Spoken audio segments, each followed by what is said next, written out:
الحمد لله رب العالمين الأفلاك الأرضين والصلاة والسلام على من كان نبيا وآدم بين الماء والطين والصلاة والسلام على إمام المشرقين وإمام المغربين أما بعد فقد قال الله تبارك وتعالى في القرآن المجيد والفرقان الحميد فأعوذ بالله من الشيطان الرجيم بسم الله الرحمن الرحيم من كان يريد الحياة الدنيا وزينتها نوفي عليهم أعمالهم وهم فيها لا يبخسون أولئك الذين ليس لهم في الآخرة إلا النار وحبط ما صنعوا فيها وباطل ما كانوا يعملون صدق الله العظيم وصدق رسوله النبي الكريم والمهدي الموعود العظيم ونحن على ذلك لمن الشاهدين والشاكرين الذاكرين المذكرين والحمد لله رب العالمين.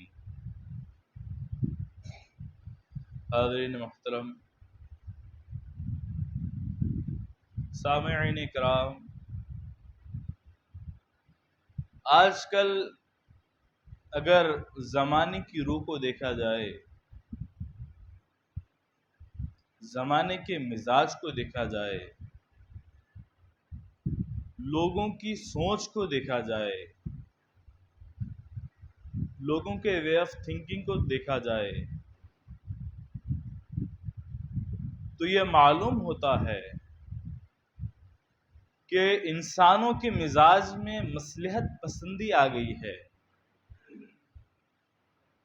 اور کچھ عقل مند لوگ اس مصلحت پسندی کو بزدلی کا نام کہتے ہیں۔ اگر ایک دلیل رکھ دی جائے تو اس کے عوض ایک دوسری دلیل رکھ دی جاتی ہے۔ رسول کی سیرت کے ایک پہلو کو رکھا جائے تو رسول کی سیرت کے دوسرے پہلو کو اس کے جواب میں رکھ دیا جاتا ہے، اور کچھ لوگ جب بحث کرنے اترتے ہیں تو اس سوچ کے ساتھ اس بحث میں اترتے ہیں کہ بات کہاں کی کہیں چلی جائے، بات کا حاصل کہاں کا کہاں چلا جائے، اس سے مجھے کوئی فرق نہیں پڑتا، بس میں میری بحث میں ہاروں نہیں، میں میری بحث میں فتح یاب رہوں۔ تو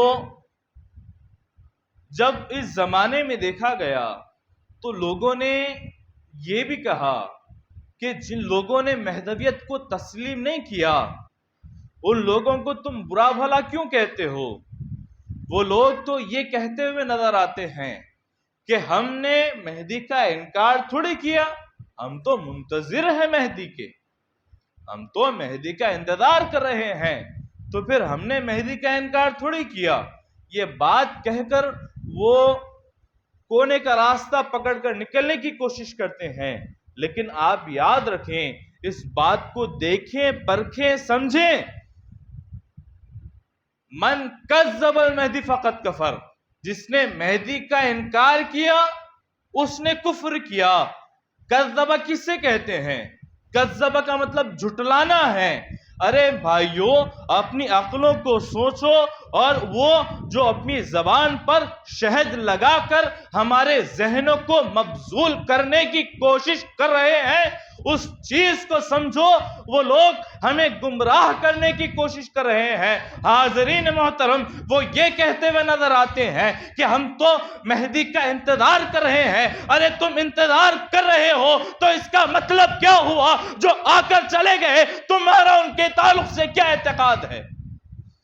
تم نے انہیں جھٹلایا ہے، اس وجہ سے تم کسی بہتر کی تلاش میں ہو، اور ہم کسی بہتر کی تلاش میں اس وجہ سے نہیں ہے کیونکہ ہمیں بہترین سے نوازا گیا ہے۔ حاضرین محترم، یہ لوگ مہدویت کو یا امامنہ کو چاہے کچھ بھی کہیں، لیکن یہ لوگ کبھی امامنہ کی تعلیمات کے بارے میں کچھ نہیں کہہ سکتے، کیونکہ امامنہ نے جو تعلیمات دی ہیں ارے تم اسے غور تو کرو، اسے تم دیکھو تو صحیح، اسے تم پرکھو تو صحیح، وہ تعلیمات کیا ہیں؟ وہ تعلیمات یہ ہے من کان یرید الحیات الدنیا وزینتها نوفی علیہم اعمالہم وہم فیہا لا یبخسون، جو لوگ دنیا کی زندگی اور اس کی زینت کے طالب ہیں، نوفی علیہم اعمالہم، تو ہم انہیں ان کے اعمال کا بدلہ دنیا میں ہی چکا دیں گے، وہم فیہا لا یبخسون، اور انہیں کوئی کمی نہیں ہوگی۔ اس کے بعد خالق کبریا کہتا ہے اولئک الذین لیس لہم فی الآخرہ الا النار، یہ لوگ وہ لوگ ہیں جنہیں اس دنیا میں، جنہیں اس آخرت میں، اس آخرت میں سوائے آگ کے کوئی چیز نہیں ہے، وَحَبِطَ مَا صَنَعُوا فِيهَا، اور جو کچھ انہوں نے اس دنیا میں کیا تھا وہ سب ان کا اکارت ہو جائے گا، وَمَا كَانُوا يَعْمَلُونَ، اور وہ لوگ اس بات کا شعور تک نہیں رکھتے۔ حاضرین محترم، یہ ترک دنیا ہے۔ یہ امامنا نے ہمیں بتلایا کہ ترک دنیا کیا ہے، ترک دنیا کی فضیلت کیا ہے، ترک دنیا کسے کہتے ہیں، امامنا نے ہمیں بتلایا، اور امامنا نے ہمیں یہ بھی بتلایا کہ ترک دنیا کی کن کن چیزوں کا نام ہے، ترک دنیا کیا ہے، ترک دنیا میں کیا کیا چیزیں شامل ہیں، یہ تمام چیزیں بتلائی ہیں۔ ترک دنیا کسے کہتے ہیں؟ ترک دنیا ترک نفس ہے، ترک دنیا ترک لذت ہے، ترک دنیا ترک شہرت ہے، ترک دنیا ترک عزت ہے، ان تمام چیزوں کو ترک دنیا کہا جاتا ہے۔ حاضرین محترم، اگر آپ غور کریں تو ترک دنیا کسے کہتے ہیں؟ ترک دنیا ترک خودی کو کہتے ہیں۔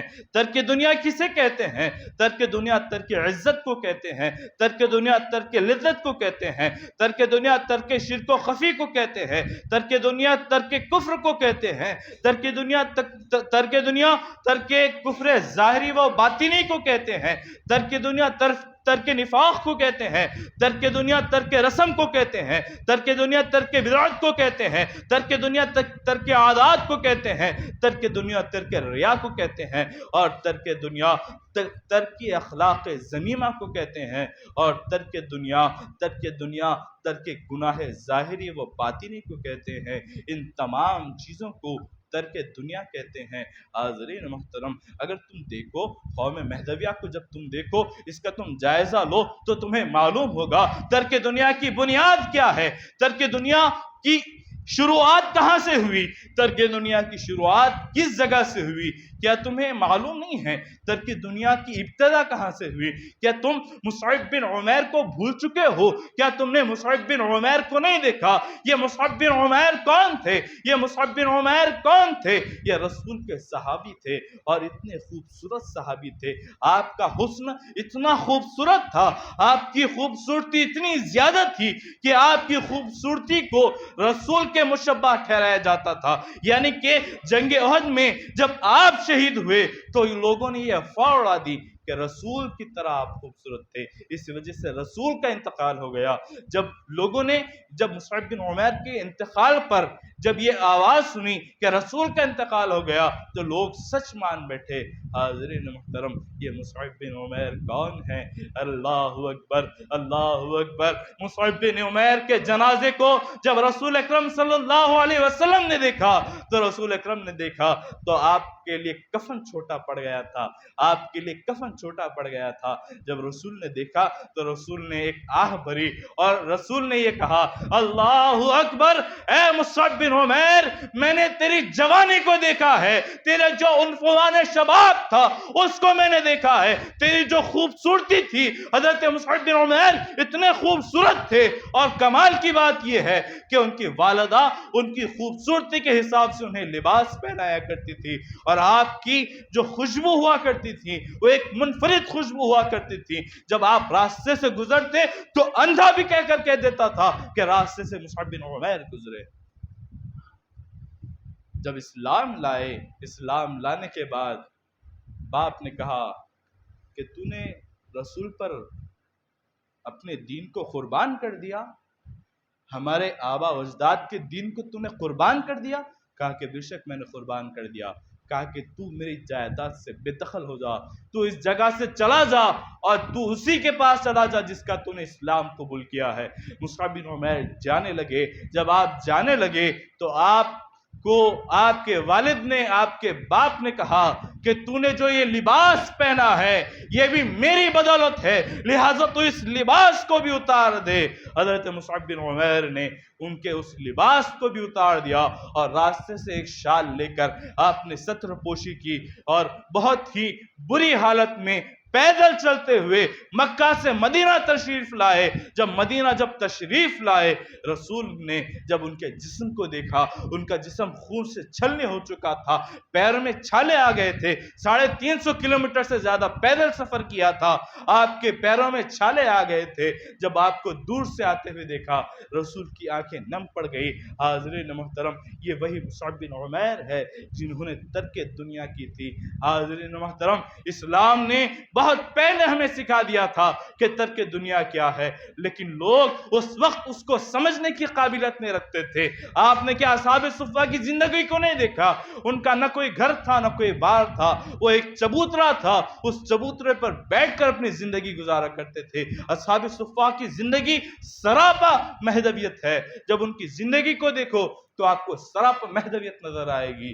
حاضرین محترم، اگر ہم مہدویت کو دیکھیں تو ہمیں معلوم ہوگا کہ مہدویت نے ہمیں ایسی بہت ساری باتیں بتلا دی جنہیں ہم جان نہ سکے۔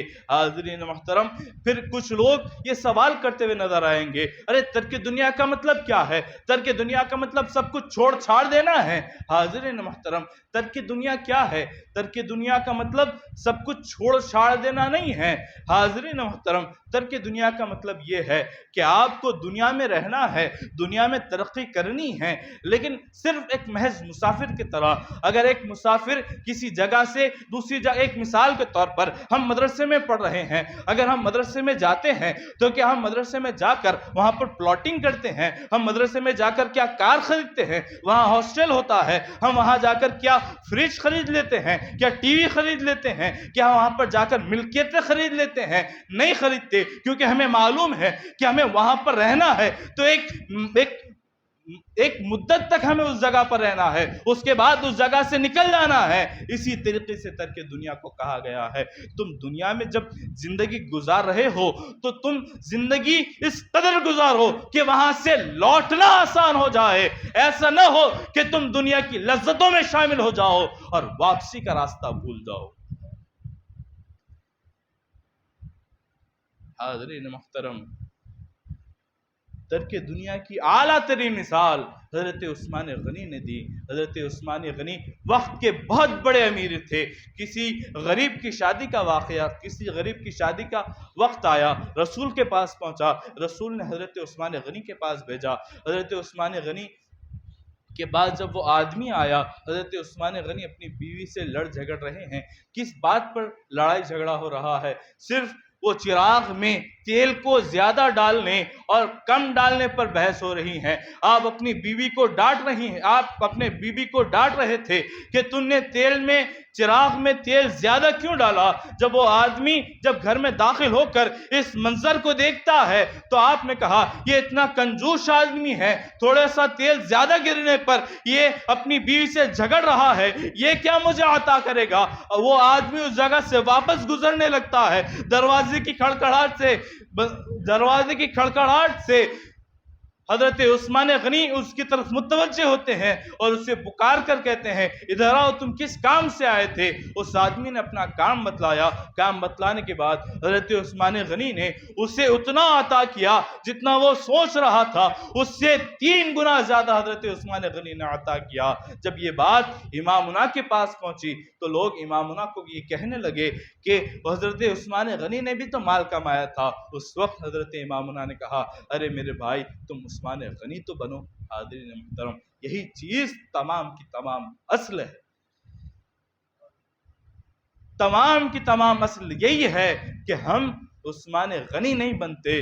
عثمان غنی کی ہم ان کی مال کو دیکھ رہے ہیں، ان کی دولت کو دیکھ رہے ہیں، لیکن وہ ان کے پاس مال دولت بے شک تھی، لیکن وہ مال دولت میں ملوث نہیں تھے، چھوٹی سے چھوٹی چیز کی میں آپ کم کسر کیا کرتے تھے۔ یہ چیز مہدویت ہے۔ حاضرین محترم، فرق یہ ہے کہ ہم نے مہدویت کو تھوڑی دیر سے پرکھا۔ حاضرین محترم، ہمیں مہدویت کو پرکھنے کی ضرورت ہے، اور جو لوگ مہدویت کو نہ جانے کیا سے کیا کہتے ہیں، انہیں چاہیے کہ وہ مہدویت کو دیکھے سمجھے، اس کے بعد فیصلہ کرے۔ کیا تمہیں معلوم نہیں ہے، کیا تمہیں معلوم نہیں ہے بندگی میاں سید محمود ثانی مہدی نے جب امامنا سے کسب کی اجازت مانگی تھی، اس کے بعد کیا حال ہوا؟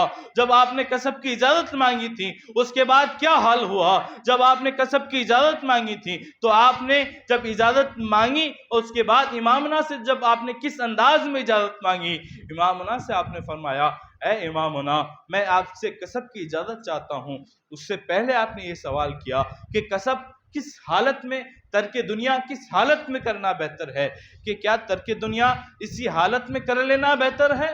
اس کے بعد امامنا نے فرمایا، ترک دنیا اس صرف ایسی ویسی حالت میں کرنا، اس میں کوئی کمال نہیں ہے، بلکہ تم دنیا میں مکمل غوطہ زن ہو جاؤ، اس کے بعد تم ترک دنیا کرو۔ حاضرین محترم، جو آپ بندگی میاں سید محمود ثانی مہدی کی زندگی کو دیکھیں، آپ نے دنیا میں کسب کیا تو کتنا کسب کیا؟ آپ نے دنیا میں اتنا کسب کیا کہ 100 کلومیٹر کی جگہ کے آپ جاگیردار تھے۔ اس کے بعد حکم آیا تو آپ نے دنیا کو کیسے چھوڑا؟ آپ نے دنیا کو ایسے چھوڑا کہ دنیا سے آپ نے نالین تک اٹھانا مناسب نہ سمجھا۔ یہ بزرگان دین کی سیرتیں ہیں۔ دنیا میں ملوث ہو گئے، دنیا میں ڈوب گئے، ہر چیزیں کر ڈالی، حتی الامکان دنیا کو اپنے جوتوں تلے رون دیا۔ اس کے بعد پھر وقت آیا تو دنیا کو اسی طریقے سے چھوڑ دیا۔ حاضرین محترم، یہی مہدویت ہے، اس چیز کو سمجھنے کی ضرورت ہے۔ اگر تم ترک دنیا کے معنوں کو دیکھو جو میں نے ابھی بتلائی ہیں، ترک دنیا، ترک لذت، ترک عزت، ترک عادات، ترک بدعات، ان چیزوں کو اگر ہم دیکھیں تو ہمیں معلوم ہوگا کہ ایک ایک چیزوں میں مہدویت کا رنگ نظر آتا ہے۔ حاضرین محترم، ترک لذت کیا ہے، ترک لذت کیا ہے؟ آئیے میں تمہیں شاہ دلاور کے روضے پر لے چلتا ہوں۔ شاہ دلاور رضی اللہ تعالیٰ عنہ کے پاس جب لے جاتا ہوں تو اس وقت وہ بادشاہ تھا، اس کی 2 بہنیں تھیں۔ وہ 2 بہنیں میں اپنی محنتوں سے، مشقتوں سے، ہاتھوں سے کھانا بنا کر لے کر آتی ہیں اور شاہ دلاور کو پیش کرتی ہیں۔ جب وہ کھانا شاہ دلاور کو پیش کیا، بعد میں وہ آتی ہیں اور کہتی ہیں کہ شکر کی جگہ کھانے میں نمک پڑ گیا، لہذا کوئی میٹھی چیز تھی تو اس میں شکر کی جگہ نمک پڑ گیا، آپ تناول فرما رہے ہیں۔ جب آ کر یہ بات بتلائی، اس کے بعد بندگی میں شاہ دلاور رضی اللہ تعالیٰ نے کہا کہ میری زبان پر لذتیں نہیں ہیں، میری زبان پر کسی چیز کا ٹیسٹ نہیں ہے۔ کیوں نہیں ہے؟ کیونکہ میری زبان پر ذکر کی لذت شامل ہے، اس وجہ سے تمام لذتوں کو میں نے چھوڑ دیا۔ حاضرین محترم، یہی چیزیں ہمیں اپنانے کو کہی گئی ہیں۔ یہ تعلیمات مہدی ہیں جس پر ہمیں عمل پیرا ہونا ہے، اور ہمیں یہ بتلانا ہے کہ ہم وہ لوگوں میں سے نہیں ہیں جو زبان سے اپنے آپ کو ڈیفینڈ کرتے ہیں۔ یہ قوم مہدویہ دوسری قوموں کی طرح نہیں ہے جو زبان سے اپنے وجود کو ڈیفینڈ کرتی ہیں۔ قوم مہدویہ وہ قوم ہے جو اپنے عمل سے جواب دیتی ہیں، اور ہمیں ان تمام چیزوں کو اپنے وجود میں لانا ہے، اور ہمیں ترک دنیا کیا ہے اس کی بہترین مثال پیش کرنا ہے کہ ترک دنیا کسے کہتے ہیں، ترک دنیا کیا ہے، ترک عزت کیا ہے، ترک لذت کیا ہے، ترک نفس کیا ہے، عزت کا معاملہ کیا ہے۔ آج ہمارے مزاج میں اتنا غرور آ گیا ہے کہ اگر ہمیں کوئی ذلیل کرے تو پھر ہمارے ذہن میں وہ خیالات موجزن ہوں گے جس سے فرعونی خیالات کہا جاتا ہے۔ ترک عزت کو ہمیں بہترین طور پر عمل کرنا ہے۔ حاضرین محترم، ہم دیکھیں پرکھیں سوچیں کہ کیا ہے عزت، کیا ہے۔ حاضرین محترم، ہم کیا کہتے ہیں؟ تو عز من تشاء تو ذل من تشاء، اے خالق کبریا، جب عزتوں کا مالک تو ہے تو پھر ہم ذلتوں کے مالک ہیں۔ اے خالق کبریا، تمام کی تمام عزتیں جب تیرے لیے ہے تو باقی جو بچا وہ میرے لیے ہے۔ ذلتوں کا مالک ہم ہیں۔